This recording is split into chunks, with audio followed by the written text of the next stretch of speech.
Iningatan ka ng iyong ina sa kanyang sinapupunan ng 9 na buwan, hanggang sa ikaw ay naging ganap na bata at tinuruan ng magandang asal at pinag-aral, para di maranasan ang naghagupit na dala ng kahirapan.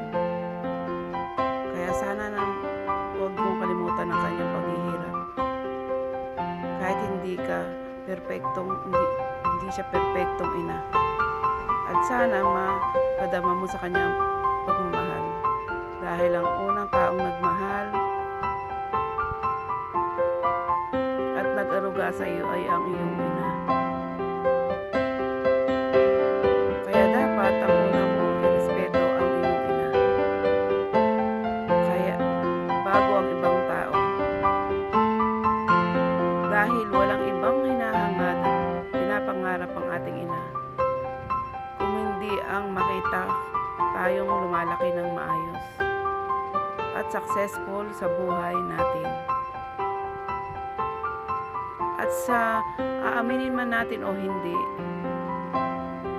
kapag may problema tayo, kahit na matatanda na tayo, sa magulang pa rin tayo tumatakbo para humingi ng tulong. Sa magulang pa rin tayo madalas maglabas ng mga